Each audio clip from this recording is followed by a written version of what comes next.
Assalamualaikum warahmatullahi wabarakatuh. Perkenalkan, nama saya Insu Ciulandari. Saya dari kelas PBSI 02 kelas siang. Di sini saya akan menjelaskan kembali mengenai cerpen yang sudah saya baca, yaitu ada 10 cerpen. Yang pertama, Mantra Sang Juara. Yang kedua, Sepatu Ditukar Makanan. Yang ketiga, Ransel Ajaib. Yang keempat, Bukan Untuk Aku. Yang kelima, Surat Bu Guru. Yang keenam, Bola Poli Seta. Yang ketujuh, Jalan Telah Terbuka. Yang kedelapan, Es Krim Dari Sampah. 9, Pelangi Sehabis Hujan. Dan yang terakhir yaitu ada Gajah dan Kancil Lomba Lari. Baik, kita langsung saja yang cerpen pertama, yaitu Mantra Sang Juara. Jadi dalam cerpen tersebut ada 3 tokoh. Yang pertama ada Caki, Kawirya, dan Ibu. Nah, yang mana pada saat pagi itu ada seorang anak laki-laki yang akan melaksanakan ujian ulangan harian, UTS kayaknya deh. Dia yang bernama Caki.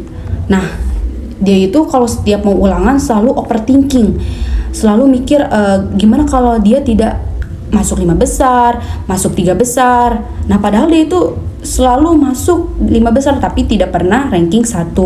Nah, dia pengen tuh ranking 1, tapi karena dengan pikirannya itu dia jadi gamu tuh untuk makan. Setelah itu datanglah Kawirya. Kamu tenang aja, kan kamu udah belajar di semalam, kata Kawirya. Tapi aku selalu overthinking, Kak. Soalnya aku takut gak masuk 3 besar, katanya.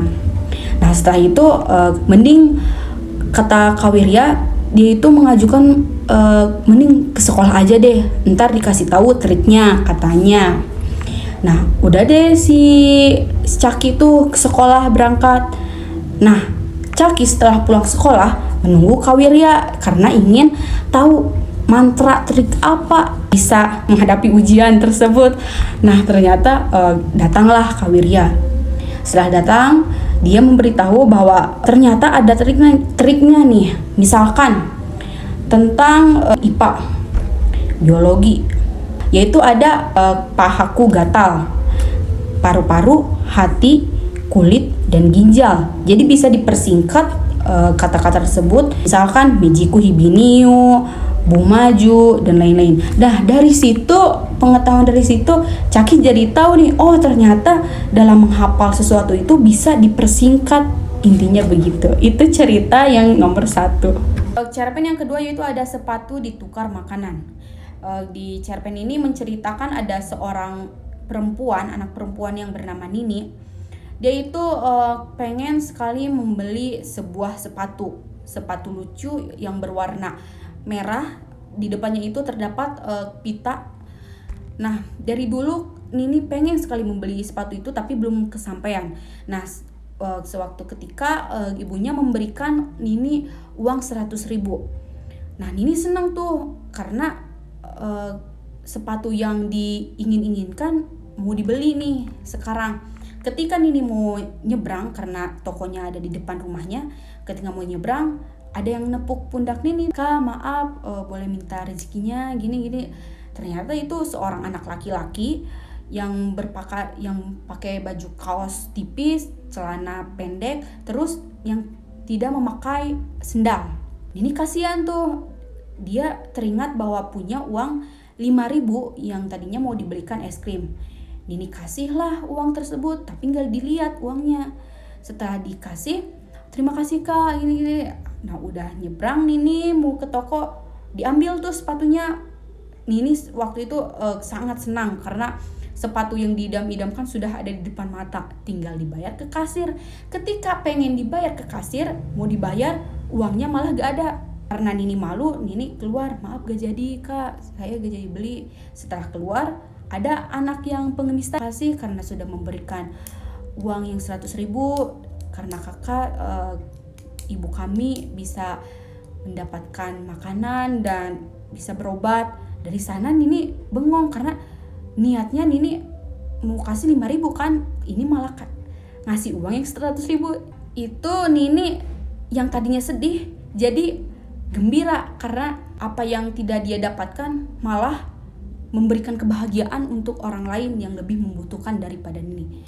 Ketika sudah pulang, dia sedih sih, cuma bahagia karena bisa membantu sesama orang. Cerpen yang ketiga yaitu ada Ransel Ajaib, yaitu menceritakan seorang guru yang mengajar di sekolah pelangi sangat dicintai oleh murid-muridnya karena Bu Toti sangat penyayang, ketika belajar mudah dimengerti oleh anak-anak, baik. Nah, dan juga Bu Toti ini memiliki sebuah tas ransel ajaib. Nah, Ratri yang pada saat itu juga menyayangi Ibu Toti tapi tidak percaya bahwa Bu Toti itu memiliki sebuah ransel ajaib. Dia selalu berkata kepada temannya, "Masa iya Bu Toti memiliki sebuah ransel ajaib?" Kata temannya yaitu Asih, Ibu Toti emang mempunyai ransel ajaib. Kalau tidak percaya, cobalah kau ikut ketika sedang jalan-jalan, karena Ibu Toti selalu mengajak murid-muridnya untuk jalan-jalan ke hutan, hiking merenya. Toti itu setiap jalan suka memberi mie instan, terigu, susu bubuk, apapun yang dia temui di jalan dia kasih tuh dari dalam tas ransel tersebut. Nah, ketika sedang beristirahat, sebuah tempat mengeluarkan sesuatu nih dalam tasnya, yaitu mengeluarkan buah-buahan, mengeluarkan mineral, mengeluarkan nasi dan lauk pauknya. Tapi yang keluar dari ransel itu bukan hanya makanan, tetapi juga ada hewan, kura-kura, rusa. Nah, dari sana Ratri terkejut. Kok bisa? Tenang Ratri, karena ini juga teman kita, hewan-hewan yang keluarin tuh. Nah, setelah itu ketika mau pulang, Ibu Toti menghampiri Ratri dan berkata bahwa Ratri janganlah takut karena yang ibu bawa ini yaitu ransel ilmu pengetahuan. Semakin kita memberikannya kepada orang lain, bukannya semakin habis tapi semakin tambah ilmu itu, ransel tersebut. Makanya Ratri harus pintar, rajin membaca buku dan belajar. Ratri waktu itu tersenyum dan dia berjanji akan belajar sungguh-sungguh dan membaca sebanyak-banyaknya agar bisa memiliki ransel ajaib seperti Ibu Toti. Cerpen yang keempat yaitu ada Bukan Untuk Aku. Nah, dalam cerita ini menceritakan ada seorang anak laki-laki yang bernama Mamat. Dia waktu itu libur sekolah dan pergi berlibur ke kampung halaman sang nenek. Dan di sana Mamat itu sangat diistimewakan oleh neneknya. Ketika sedang makan selalu disiapkan, ketika mau tidur selalu dibacakan dongeng. Bahkan sang nenek selalu terjaga agar Mamat tidak terganggu oleh nyamuk. Nah, pada suatu pagi sang nenek membuatkan menu sarapan nasi goreng, 2 potong ayam, pisang dan air putih. Dan si sang nenek menemani Mamat ketika Mamat sedang sarapan. Nah, saat itu nenek bertanya kepada Mamat, apakah masakan nenek enak? Dan Mamat menjawab, masakan nenek selalu paling enak agar membuat hati sang nenek senang. Sang nenek bertanya kepada Mamat, apakah kamu di rumah sarapan juga selalu istimewa seperti ini? Mamat menjawab, kadang istimewa, kadang biasa saja nek, tergantung dengan kondisi keuangan sang ibu. Sang nenek cuma tersenyum dan sambil mengelus kepala Mamat. Nah, tapi kalau Mamat sedang sarapan di rumah, ibu selalu membuat 2 roti bakar, 1 gelas susu, dan 2 butir telur. Nah, sang nenek waktu itu cuma mengangguk. Kemudian keesokan harinya, Mamat heran-heran karena sang nenek waktu itu membuatkan 2 butir telur ayam, 2 lembar roti bakar, dan 1 gelas susu. Kenapa, Mat? Bukankah sarapan ini selalu yang kamu makan setiap pagi di rumah? Ternyata yang selalu sarapan seperti itu di rumah bukan Mamat tapi ibunya Mamat. Cerpen yang keempat yaitu ada Surat Bu Guru. Nah, dalam cerita ini menceritakan 2 tokoh, laki-laki dan perempuan. Perempuan bernama Lin dan laki-laki bernama Reja. Kalau Lin itu keadaan ekonominya sederhana, bahkan terbilang cukup sulit. Kalau Reja keluarganya sangat kaya. Nah pada saat itu Reja jarang masuk sekolah, bahkan terbilang sudah cukup banyak mungkin Reja tidak mengikuti pembelajaran di sekolah.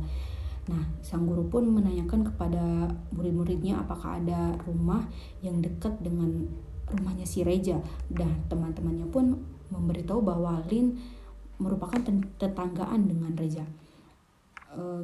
Sang guru pun memberikan surat keterangan untuk Reja dan Lin pun menerima surat tersebut. Ketika Lin akan memberikan surat tersebut, suratnya malah dirobek oleh Reja. Keesokan harinya, sang guru pun bertanya kepada Lin apakah suratnya sudah diberikan kepada kedua orang tuanya, dan Lin cuma mengangguk, tidak menceritakan bahwa kejadian sebenarnya surat tersebut telah dirobek oleh Reja. Nah karena orang tuanya Reja tidak datang, sang guru pun memberikan surat yang kedua kalinya dan menyuruh Lin untuk memberikan kepada Reja. Mau tidak mau Lin pun menerima surat yang kedua itu. Nah pas Lin mau memberikan surat kepada Reja, Reja sedang bermain dengan anjingnya di halaman rumah. Ketika akan memberikan surat tersebut, Reja bertanya, surat lagi? Sini biar aku robek.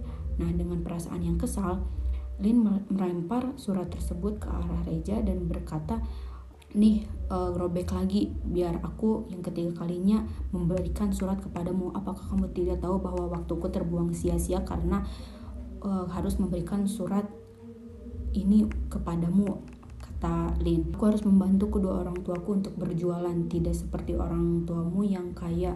Bahkan ketika kamu dikeluarkan dari sekolah pun orang tuamu bisa menyekolahkan kamu ke sekolah yang lebih bagus lagi. Dengan perasaan yang kesal, Lin langsung pergi sambil menangis, dan Reja pada saat itu merasa bersalah kepada Lin karena Lin tiba-tiba lari sambil menangis dari rumahnya. Dan pada malam harinya Lin merasa bersalah kenapa surat tersebut dia harus lemparkan kepada Reja, tidak memberikannya langsung kepada kedua orang tuanya saja. Nah karena keadaan yang kemarin, Lin menjadi malas-malasan untuk pergi ke sekolah karena malu untuk bertemu Reja. Ketika keesokan paginya, Lin membantu ibunya sedang menggoreng pisang dan keripik singkong. Adiknya berkata, Kak, di depan ada seorang teman yang ingin mengajak Lin ke sekolah bareng. Ternyata itu adalah Reja. Reja pun meminta maaf kepada Lin bahwa sebenarnya kedua orang tua Reja itu tidak ada di rumah dan selalu berada di luar kota. Jadi Reja selalu merasa kesepian di rumahnya, dan tanpa tidak sadar pas kemarin Reja malah membuat Lin menangis. Dan aku tidak sadar bahwa perbuatanku yang kemarin itu membuat kamu susah.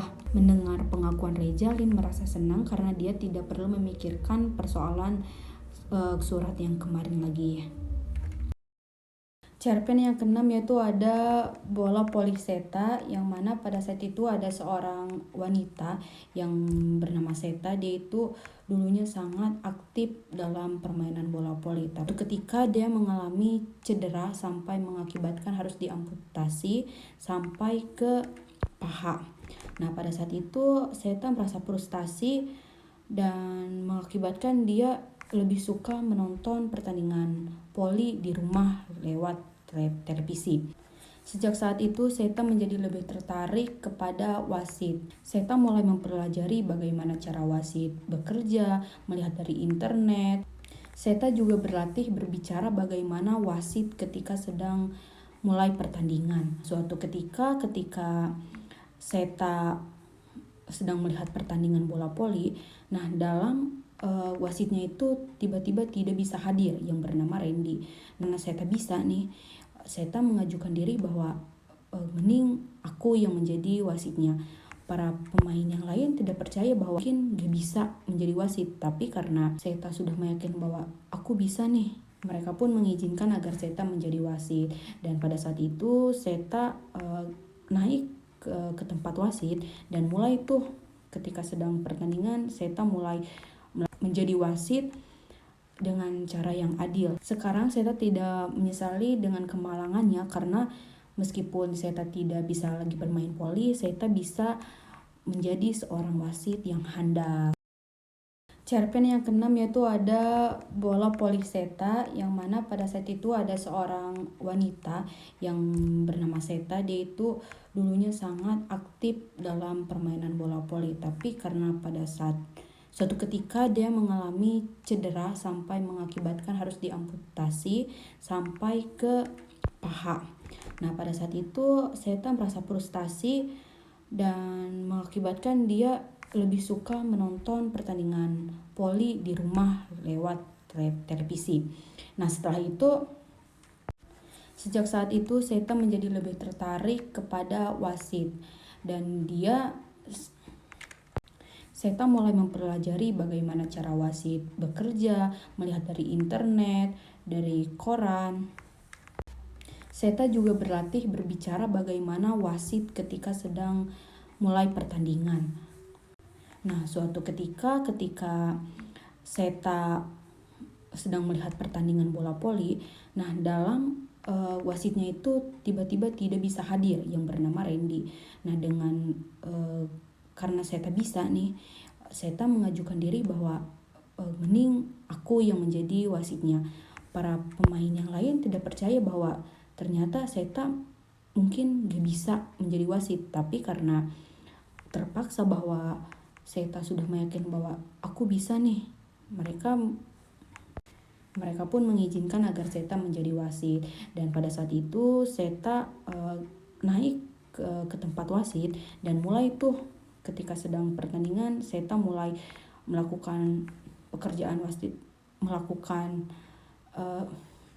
menjadi wasit dengan cara yang adil, dan para pemainnya pun menjadi senang. Sekarang Seta tidak menyesali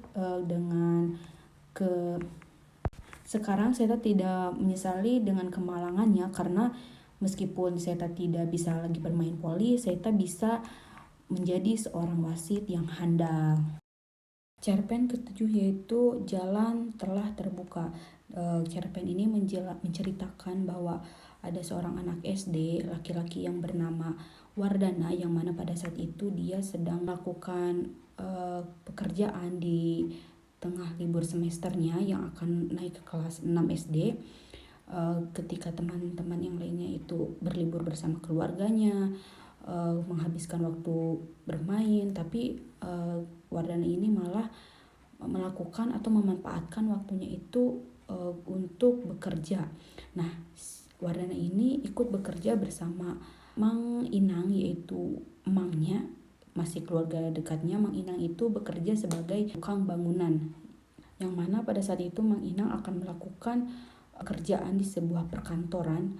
Nah, Wardana ikutlah. Upah Wardana per harinya itu 25.000. Selama masa liburannya berarti kira-kira antara 750.000. Wardana membayangkan bahwa nanti hasil upahnya tersebut akan diberikan kepada ibunya untuk modal berjualan cucur, dan sisanya akan ia belikan peralatan untuk sekolahnya nanti.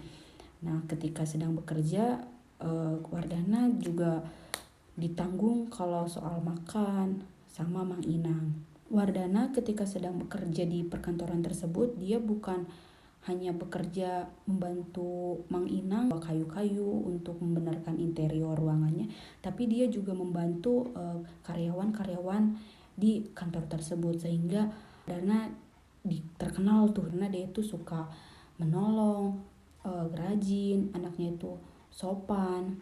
Nah, karena itulah Wardana ada salah satu Parudi, yaitu pekerja tetap di kantoran. Dia itu pernah ditolong oleh Wardana, yang mana pada saat itu Parudi sedang membawa kresek. Nah, datanglah si Wardana dan dia bertanya apakah ada yang bisa dibantu, dan kresek itu Wardana bantu mengangkat dan membawakannya ke ruangannya Parudi, dan dari sanalah Parudi mengenal Wardana. Nah, setelah masa liburannya selesai, Wardana dipanggil oleh Parudi dan Mang Inang bahwa Wardana itu apakah mau tetap bekerja di kantor tersebut. Dia cuma bekerja membersihkan sampah, membawakan berkas-berkas orang-orang kantor yang dibutuhkan seperti itu. Dan Pak Rudi juga mengusulkan bahwa Wardana bisa tetap bekerja di sini dari jam 7 sampai jam 12 siang dan sekolahnya nanti Wardana akan melakukan dari pukul 12. Jadi khusus Wardana dia akan melakukan sekolah kelas 6 SD itu pukul jam 12 siang, karena dari jam 7 sampai jam 12 dia melakukan pekerjaan di kantor tersebut. Nah, dari situlah Wardana menyetujui ajakan Pak Rudi dan Wardana bekerja di kantor tersebut. Dan dari situ Wardana bisa mengumpulkan uang, bahkan dia bisa menabung setiap bulannya itu dari hasil kerjanya. Nah, dari sinilah Wardana punyai jalan yang telah terbuka. Dari tadinya cuma ingin memanfaatkan waktu untuk mengisi kosong karena hari libur, malah punya pekerjaan di kantor tersebut. Yang ke-8 yaitu ada es krim dari sampah. Nah, dalam cerpen ini menceritakan ada seorang anak laki-laki yang bernama Pom-Pom. Waktu itu dia sedang bermain sepak bola bersama teman-temannya. Dan ketika sedang beristirahat, dia lupa membawa minuman. Dan dia berpikir bahwa lagi panas-panasnya gini, dia pasti sangat enak untuk memakan es krim. Nah, waktu itu dia melihat Pak Krebi sedang mengorek tong sampah sambil mencari botol. Pom-Pom bertanya tuh kepada Pak Krebi, "Bapak sedang apa?" Krebi menjelaskan bahwa Pak Krebi sedang di botol karena lumayan botolnya bisa dijual dan mendapatkan uang. Dari sana Pom-Pom berpikir bahwa dengan mencari botol bekas bisa membeli es krim hari itu juga. Nah, dia dari situ mulai ketagihan tuh, karena waktu itu dia bersama Pak Krebi mencari botol bareng-bareng dan menjual ke tempat penjualan botol dan dia mendapatkan uang. Kejadian itu Pom-Pom menjadi tarik atau menjadi senang mencari botol-botol di tong sampah atau di luar. Ada suatu ketika dia ingin beli es krim nih, tapi dia waktu itu tidak menemukan satu botol pun. Nah, dia pergi ke rumah dan membuka kulkas, dia mengambil botol-botol yang ada di rumah dan membuang isinya ke wastafel. Dan waktu itu ibunya bertanya kepada Pom-Pom, "Kenapa kamu membuang isi tersebut?" Dan Pom-Pom cuma bilang dia pengen membeli es krim. Jadi intinya dia ingin membeli es krim tapi dengan cara mengorek-ngorek tong sampah. Pelangi sehabis hujan. Dalam cerpen ini menceritakan Eta yang mana pada saat itu sedang berusia 5 tahun. Dia ketika sedang hujan malam mendengar pertengkaran kedua orang tuanya. Waktu itu ayahnya Eta berselingkuh dengan wanita lain dan ibunya bertengkar hebat dengan ayahnya dan berkata bahwa kamu memilih wanita itu atau aku. Kalau kamu memilih wanita itu berarti aku akan pergi bersama Eta. Ayahnya Eta tidak menjawab dan ibunya Eta langsung mengajak Eta pergi keluar dari rumah. Saat akan keluar dari rumah, Eta kata bahwa dia lebih memilih istrinya karena anakku bersamamu. Nah, dari situ ibu Eta menjawab, kalau kamu memilih aku, kamu harus meninggalkan wanita tersebut. Dan waktu itu ayahnya langsung setuju. Lingkuhannya ayahnya berpamitan kepada istrinya bahwa dia tidak akan kembali lagi dan menghancurkan hubungan rumah tangga ibu dan ayah. Nah, pada saat setelah kejadian itu, ibu dan ayahnya Eta pergi dari rumah tersebut dan ingin tinggal di rumah yang baru. Eta merasa sedih karena dia pindah dari rumahnya yang lama. Tapi dengan pindahnya Eta dari rumah tersebut dengan kedua orang tuanya, ternyata setelah tidak lama mereka meninggalkan rumah tersebut, bencana banjir datang menimpa kawasan dari kompleks rumah Atta pada saat itu mengalami kebanjiran. Dan dari sana Atta menyadari bahwa ternyata kalau bukan Tuhan yang bercara memindahkan mereka, maka mungkin mereka akan menjadi salah satu korban dari peristiwa banjir. Cerpen yang terakhir yaitu ada Gajah dan Kancil Lomba Lari. Nah, dalam cerpen ini menceritakan pada saat itu akan ada lomba lari. Tapi Kancil tidak bisa ikut karena mengalami sakit di bagian kakinya, karena sebelum dia akan lomba dia selalu latihan di hutan dan mengakibatkan kakinya itu terluka.